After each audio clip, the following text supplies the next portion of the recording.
अस्सलामुअलैकुम व्यूवर्स। तो उम्मीद है आप सब खैरियत से होंगे।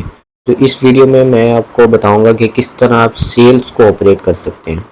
सेल्स में अब सबसे पहले हमारा आ जाता है सेल्स और ये POS और पॉइंट ऑफ सेल्स और उसके बाद रिटर्न वगैरह और क्रेडिट सेल अभी इन छोटे मोटे अजीजन इन्वेंटरी सिस्टम जैसा जनरल है उसमें ये इतनी इस्तेमाल नहीं होती है। जो डिटेल में क्रेडिट सेल को इस्तेमाल करते हैं ये उनके लिए है। अभी मैं आपको सेल्स के बारे में सारा बता देता हूँ। इसको आप जैसे आप सेल पे क्लिक करेंगे तो उसके बाद ये पॉपअप पूछता है कि ये इसको आप फुल स्क्रीन में ओपन करना चाह रहे हैं कि नहीं। फुल स्क्रीन में आप यस करेंगे तो ये फुल स्क्रीन में ओपन हो जाएगा। अगर आप इसको नो करेंगे तो इसके अंदर ओपन हो जाएगा, फुल स्क्रीन नहीं होगी। इसको भी अगर आप इसको छोटा करना चाह रहे हैं तो इसको वैसे छोटा कर सकते हैं डबल क्लिक करके, तो और बड़ा हो जाता है। तो जैसे भी इसको करते हैं स्टार्ट, सबसे पहले इसका आ जाता है इनवॉइस नंबर। ये ऑटो जनरेटेड है, इसको बस आप एडिट टू डेट के लिए आप याद रखेंगे कौन सा इनवॉइस है। उसके बाद हमारा आ जाता है एंट्री डेट। एंट्री डेट भी ऑटोमेटिक हो जाती है सेव। उसके बाद हमारा आ जाता है गोडाउन। ये गोडाउन अगर अगर आप एडमिन है तो ये आपको इधर शो हो रहा होगा। अगर यूजर भी चला रहा है तो उसको ये लॉक हुआ होगा। अगर वो किसी स्टोर है, अगर उसका स्टोर है नहीं है तो उसके लिए भी गोडाउन लॉक नहीं हुआ होगा। तो सेल करने से पहले अपने गोडाउन को देख लेना कि आपने कौन सा गोडाउन यूज़ करना है। इसको आप मेन करेंगे क्योंकि जैसे आप सेल करेंगे तो ये लॉक हो जाता है। उसके बाद हमारा आ जाता है सेल पर्सन के बाद यूजर नेम दिखा रहा है। उसके बाद एक कैश सेल टाइप ये वही है कि जैसे हमने इधर बेसिक डाटा में ये कैश सेल टाइप डाली थी। उसके अंदर जो सी बिल्डिंग है वो इधर शो हो रही है जैसे कैश बैंक जैस कैसे आ रही है। तो इसको आप पेमेंट से पेड सोर्स से ना मिक्स करें क्योंकि उसके अंदर भी डाटा सेम ही है थोड़ा, बाकी ये है अलग। जैसे इसको हम खोले ना बेस कैश सेल टाइप, तो इसके अंदर यही डली हुई है कैश बैंक और जैस कैश। उसके बाद हमारा आ जाता है परचेजर। परचेजर में डिफ़ॉल्ट वाकिन है। अगर ऐसा और अगर आप कोई डालना चाह रहे हैं जैसे वो रिस्ट्रिक्टेड आइटम्स का कोई इन्फॉर्मेशन डालना चाह रहे हैं या फिर वैसे कोई डालना चाह रहे हैं तो यही परचेज वाले फॉर्म में इधर से जो हमने डाले हैं इधर शो हो जाएंगे। अभी कोई भी नहीं डाला हुआ तो इसलिए कोई भी शो नहीं हो रहा। उसको आप डिफ़ॉल्ट वाकिन ही रहने दें। इसको रिफ्रेश करेंगे तो ये वापस आ जाएगा। उसके बाद हमारा आ जाता है रेफर्ड बाय। ये कोई जैसे अब कोई कस्टमर आया है, आपको कुछ जानने वाला है, उसके रेफर्ड बाय इधर से आप डालना चाह रहे हैं तो इधर डाल सकते हैं। रजिस्टर इनवॉइस नंबर है। ये कि जैसे आप कोई बिजनेस यूज़ करते हैं अपना मैनुअल रजिस्टर तो उसके साथ टैली करने के लिए ये वो नंबर इधर आप डाल सकते हैं। पेड सोर्स के बाद कैश जैज कैश वगैरह आ जाता है। उसके बाद हमारा आ जाता है इधर बार कोड। बार कोड है इसको डिफ़ॉल्ट जब आप बार कोड से सेल करना चाहें तो इधर अपना कर्सर इसको फोकस करके अपना स्कैन करेंगे तो ये ऑटोमेटिक इधर से डालता जाएगा। उसके बाद हमारे आ जाता है सेल प्राइस और ट्रेड प्राइस। इसमें ये दो चीज़ें हैं कि आप ट्रेड प्राइस पे क्लिक करेंगे तो आइटम्स आपके ट्रेड प्राइस के मुताबिक सेल हो रहे होंगे और सेल प्राइस पे क्लिक करेंगे तो आइटम्स आपके सेल प्राइस के मुताबिक सेल होंगे। तो जो जैसे हमने इधर आइटम में बेसिक डाटा में हम जाएँ और आइटम में जाएँ पूरी प्राइस जो सी है इधर जैसे हमने डाली है ट्रेड प्राइस डाली है तो इसके मुताबिक सेल होगा। जैसे हमने 150 डाली थी और इसके अंदर अब सेल प्राइस हमने डाली थी 135, तो अब इसके दोनों के हिसाब से आप सेल कर सकते हैं। सेल प्राइस पे सेलेक्ट करेंगे तो सारे आइटम सेल प्राइस पे होंगे जो जो आप इसको सेलेक्ट करने के बाद जो जो डालते जाएंगे। उसके बाद क्लियर कार्ट आ जाता है जो से मेरी कार्ट को क्लियर कर देगा। उसके बाद सर्च आ जाता है, अब इसके अंदर कुछ सर्च करना चाह रहे हैं तो अब हमारा आ जाता है मेन इसकी कार्ट। कार्ट पर जैसे इसको क्लिक करेंगे ऐड न्यू रो तो खुद ही फोकस करके आइटम नेम के अंदर फोकस हो जाएगा। इसको अब इसको मिनी करेंगे जैसे बास्केट में था। इधर से अब आप देखेंगे अब आपने कोई आइटम डालना है जैसे हम डालते हैं कौन सा डालना है, साइंस लिख देते हैं। जैसे अब इधर करते जाएंगे तो इधर सर्च करता जाएगा साइंस। इधर अब आप क्लिक करेंगे कोई भी आइटम जैसे आपने क्लिक किया उसके बाद आप ये बाहर कहीं क्लिक कर दें मेन इधर सेंटर में, उसके बाद ये डाल दें। जैसे उसने भी एक एरर दे दिया कि इसकी क्वांटिटी नहीं है तो हम कोई और आइटम लेते हैं जैसे ये मैथ की लेते हैं इसके अंदर वो आइटम है तो ये अब उसने उसको अंदर डाल लिया है। अब आप इसको अगर बैच नंबर आपने इसको कोई चेंज किया है ये सेल के परचेज के अंदर ही आ जाता है बैच नंबर। तो इसके अंदर आपने कोई नया बैच डाला है तो इधर शो हो जाएगा। जैसे अब इसके अंदर अभी एक बैच ही डाला हुआ है, एक बैच गोडाउन इसके अंदर स्टॉक उसका इतना आ रहा है 84 और इसकी एक्सपायरी डेट ये है। इसके अंदर ये फीचर भी अगर इसकी एक्सपायरी डेट ज़्यादा बढ़ गई है तो ये उसको तब भी नहीं सेल कर पाएगा। तब भी एरर देगा कि एक्सपायरी डेट हो चुकी है इस आइटम की, तब इसको सेल नहीं कर सकते। उसके बाद हमारी आ जाती है ये इसकी परचेज प्राइस शो हो रहा है, रेट ये जैसे ये ट्रेड प्राइस है और ये उसकी सेल प्राइस है, ये जो शो हो रही है। उसके बाद हमारे आ जाता है पैक टाइप, ये बस रीड होने के लिए या आपको शो कराने के लिए ही है। इधर आइटम क्वांटिटी में आपने डालना है कि कितनी क्वांटिटी, जैसे अगर मैं दोबारा मैथ बुक डालूँ, मैथ वर्क बुक, हाँ यही है। जैसे अभी आप इधर देखें कि इधर आइटम क्वांटिटी मैंने इधर बाहर क्लिक करूँ तो उसने उसको ट्रू कर दिया, ऑटोमेटिक उसके अंदर नहीं डाल देगा। इधर से आप खुद भी चेंज कर सकते हैं कि कितनी डालनी है। बोनस क्वांटिटी भी आप डाल सकते हैं इसकी, फिर आपके आपका ये समझ लें लॉस में जाएगी बोनस क्वांटिटी जौन सी भी है। कोई होते हैं जैसे by one get one free वाली डील जो सी होती हैं, वो ये इसके इस्तेमाल होती हैं। फिर डिस्काउंट आ जाता है, डिस्काउंट पे आप सिलेक्ट करके अब जैसे इधर मैं डालता हूँ 10, जैसे ही मैंने 10 डाला तो देखिए उसकी फाइनल प्राइस 520 हो गई। अब अगर मैं इसके साथ परसेंटेज लगा दूँ, परसेंटेज वाला सही, तो उसको परसेंटेज के हिसाब से करेगा। जैसे 520 थी तो ये तकरीबन बनेगी 53 माइनस होगा, हाँ 477, इस तरह होगा ये।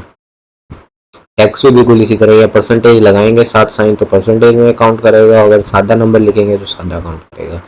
जैसे भी इधर मैं दोबारा 10% लगा दूँ तो प्राइस वापस 530 कर देगा, इस तरह। तो ये अब नीचे भी आप देखेंगे जब प्राइस चेंज हो जाएगा, जैसे मैंने इसका आइटम क्वांटिटी 5 लिया, 5 इसको इसके साथ मल्टीप्लाई करके इधर लिख रहा है। तो इसके अंदर भी आपने डिस्काउंट जो से डाल दी, इसके अंदर वो डिस्काउंट यूज होगा जो से हमने उधर पिछली वीडियो में हमने उधर डाले थे, ये इस वाले टैब के अंदर टैक्सीज और डिस्काउंट्स के अंदर डिस्काउंट हमने अब एक डाला था। हाँ, हमने एक डिस्काउंट डाला था जैसे ये फ्राइडे सेल वाला, तो भी यहाँ से बड़ा कर सकते हैं। फ्राइडे सेल जैसे हमने इसको फिक्स्ड किया था, तुमने क्या किया था, जब हम देखें डिस्काउंट वाले में, तो इसको हमने फिक्स्ड यस किया था। फिक्स्ड यस का मतलब ये क्या था कि इसको अमाउंट में लेगा ये, तो देखिए उसने जब माइनस उसको खुद ही दे रही है, उसके -10 है, तो टिक करेंगे तो देखिए उसने खुद ही -10 कर दिया। 2650 में से -10 करके 2640 दे दिया। अगर आप इधर से नहीं डालना चाह रहे कि आप चाहते हैं कि मैं खुद डालना चाहूँ, तो उसका चेक करके इधर से इसको आप दे दें जितना मर्जी आपने देना है, जैसे 15 दे देते हैं। 15 दे दिया तो इधर माइनस कर रहा है खुद ही 15, इधर खुद ही जनरेट कर रहा है। टैक्सी में भी बिल्कुल वही है, जैसे एक ने फिक्स डाला हुआ है, तो ये देखें फिक्स जो सा डाला होगा उसके साथ परसेंटेज का साइन आ रहा होगा, उस पर आप टिक करेंगे तो परसेंटेज उसकी करेगा +5% इसके अंदर अब डालेगा। तो ये हो गई इतनी 2768। उसके बाद अगर उसका पेड है, अगर अगर आप इसको पेड इसको कुछ ऊपर नीचे करेंगे जिसमें समझ इसका बैलेंस आ जाए, तो वो इस सेल को ऑटोमेटिकली क्रेडिट सेल में कर देगा। अगर आप इसको बैलेंस इसका 0 ही आ रहा होगा तो इसको ऑटोमेटिकली वो कैश सेल में ही रखेगा। ये भी इसका ऑटो इसका हो जाए, तो मतलब आपको खुद नहीं चेंज करनी पड़ेगी क्रेडिट और कैश सेल। उसके बाद जब आपने सारा कुछ डाल दिया तो आप इधर से सेव पे क्लिक करेंगे तो ये ऑटोमेटिकली इसको सेव कर देगा। प्रिंट एंड सेव पे क्लिक करेंगे तो इसको ऑटोमेटिकली सेव करके प्रिंट करेगा। जैसे हम इसको ऑटोमेटिकली प्रिंट और सेव करते हैं, तब उसने पहले सेव कर दी, इधर खुद ही उसकी इन्वाइस लेके इधर उसने ऐसे इन्वाइस जनरेट कर दी उसने खुद ब खुद। जैसे उसने देखें डिस्काउंट डाल दिया -15 GST, इधर अगर कोई शो ना होता तो इधर ये शो ना हो रही होती डिस्काउंट, तो उसके यहाँ पे टोटल उसने बना दिया, पेड और बैलेंस भी आ गया उसको। अगर आपने नोट कोई डालना है तो इधर नोट भी आ जाएगा, जो सा ये इधर रिमार्क्स आ रहे हैं, इधर आप कोई भी डालेंगे तो उधर शो हो जाएगा। बाकी वो इधर कार्ड की इंफॉर्मेशन आती है, अमाउंट आ जाती है, अगर चेंज वगैरह भी आपने देखना है तो इधर से आप चेंज भी डाल सकते हैं। उसके बाद हमारा आ जाता है एडिट। एडिट पे भी आपने कोई पुराना अपने उसको एडिट करना है, जैसे मैंने 180 था 179 पिछला वाला, मैं उसको ओके करें तो देखिए मैंने पिछला वाला दोबारा खोल दिया। उसके यहाँ आपने कुछ एडिट करना है तो आप इधर से एडिट कर सकते हैं।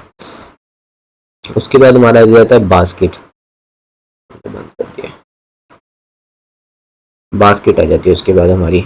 जैसे अब हम इधर टूल्स में जाएं, उसके बाद हम इधर ओपन करें, इसके अंदर और भी बहुत सारे टूल हैं। जैसे आप कैलकुलेटर ओपन करना चाह रहे हैं, कैलकुलेशन करनी है, notepad, sale history check करनी है कि सेल हिस्ट्री क्या क्या चल रहा है पीछे। वैसे भी हम ये खुले देखिए 179 में इसने ये चीज़ें डाल दी हुई हैं। और बाकी ये कैश सेल रिपोर्ट में भी आता है, वो वाले भी 1 मिनट में शो कराता हूँ। और ये 5 इनवॉइस भी आ जाता है कि जैसे अब कोई कस्टमर आया है वो आपको लिखा आगे चला गया और कहता है कि मैं आता हूँ थोड़ी देर तक, तो इसको आप इधर से पास कर सकते हैं इनवॉइस को। इधर से ऐसे मैं करता हूँ इनवॉइस उर्दू डाली, इसको मैं कर देता हूँ पास। तब ये पास हो गई। पास आपने इधर से चेक करनी है, व्यू देखेंगे तो इधर ये आ रही है, इस पर क्लिक करेंगे तो ये ऑटोमेटिक डाल के पूछ रहा है कि इस इनवॉइस को ख़त्म करना है क्या रहने देना है। इसको आप यस करेंगे तो इधर से ख़त्म भी कर देगा। इसको क्लोज कर देते हैं। देखिए व्यू खोल देंगे तो ये नहीं शो हो रही। अब देखें इसके अंदर उसने वही आइटम दोबारा डाल दी है। ट्रांसफ़र आप करना चाह रहे हैं किसी एक यूज़र से दूसरे यूज़र के, जैसे मल्टीपल यूज़र चल रहे हैं। अभी ये एक समझ लो, जैसे अभी एक चल रहा है मियाँ जाहिद वाला, कोई और है ABC, उसको आप ट्रांसफ़र करना चाह रहे हैं तो जैसे आप ट्रांसफ़र देखेंगे उसका यूज़र नेम इधर डाल देंगे खुद ही ABC पे, और ये खुद ब खुद ये जो भी आपके पास अभी इधर शो हो रहा है वो सारा कुछ उसके पास तो चला जाएगा। उसको जब उसने चेक करना है कि मेरे पास आया कि नहीं आया, तो इधर अपने व्यू पास इनवॉइस में देखेगा तो इसके यहाँ पे शो हो रहा होगा। उसके बाद हमारी आ जाती है बास्केट। बास्केट पे आप ये एरो बना हुआ है, इस पर क्लिक करेंगे तो इसका पूरा फॉर्म खोल देगा। जैसे भी हमने एक डाली थी, हमने नहीं डाली थी कोई, हमने चेक की थी एक 15वीं वाली, हमने ये डाली थी।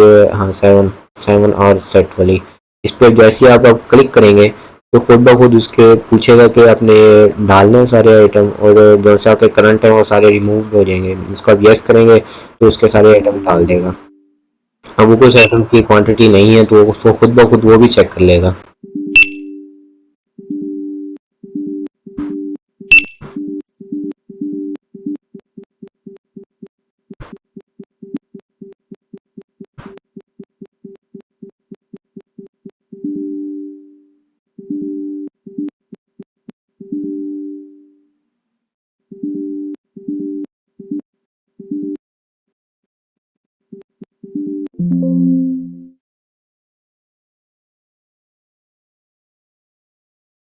तो ये देखिए उसने सारे आइटम डाल दिए उसके। और वो अभी एक आइटम इसके आगे गड़बड़ हो गई है, हम डिलीट कर देते हैं। इसे पकड़ के इसको आप डिलीट भी कर सकते हैं। तो जैसे उन्होंने सारे आइटम उसके बास्केट के डाल दिए हैं, आप क्लियर कार्ड के पे क्लिक करेंगे तो सारी आपकी पूरी कार्ड को क्लियर कर देगा। इस तरह ये बास्केट चलती है। उसके बाद हमारा आ जाता है सेल में, आ जाता है POS में बिल्कुल यही है, बस उसका थोड़ा सा लुक चेंज की हुई है, फुल स्क्रीन के मुताबिक, टच सिस्टम के मुताबिक ये सेट किया हुआ है इसको। वही इधर से आइटम आप क्लिक करेंगे, नए आइटम डालेंगे, इधर से कर देंगे। बाकी इधर इसकी लेफ्ट साइड में राइट साइड में इसका सारा शो हो रहा है। इधर से ऊपर इसके वही फंक्शन आ रहे हैं जो से इसके अंदर थे, कैलकुलेटर, रिटर्न और बास्केट, ट्रांसफ़र, पास, हिस्ट्री वगैरह।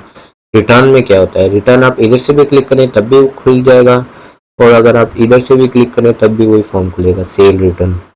सेल रिटर्न पे आप जैसे क्लिक करेंगे तो इधर आपको पहले शो कराएगा कि सारे इन्वाइसेस सेल वाले।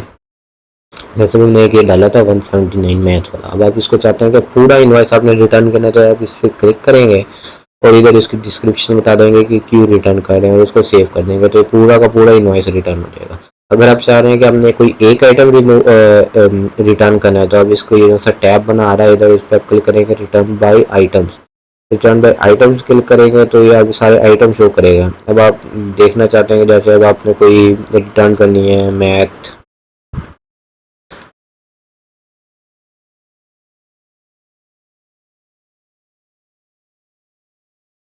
ये आ रहा है मैथ इधर, जैसे वो आप इधर से आपको खुद ही देखना पड़ेगा। जैसे वो एक नोटबुक है, इधर आप देखते हैं नोटबुक मैथ, आइटम में ज़्यादातर सेल रिटर्न इस तरह ही होते हैं। क्या उधर से देखते हैं, आइटम नेम देखते हैं, फिर उसकी क्वांटिटी देखते हैं कि कितनी क्वांटिटी उसकी सेल हुई है। जैसे ये 1 आ रही है और उसको फिर अपने हिसाब के मुताबिक किस डेट में वो रिटर्न करने आ रहा है आइटम।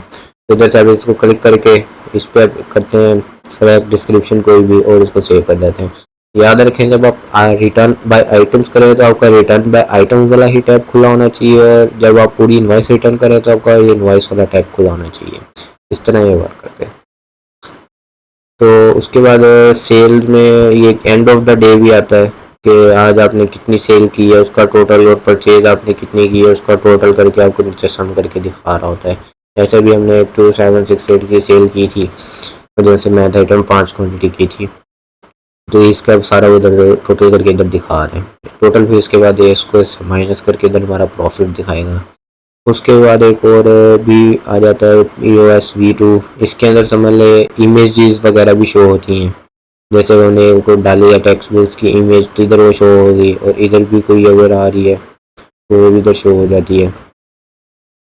जैसे ये आ रही है आइटम नंबर 1, इसके इमेज आ रही है तो ये शो हो जाती है।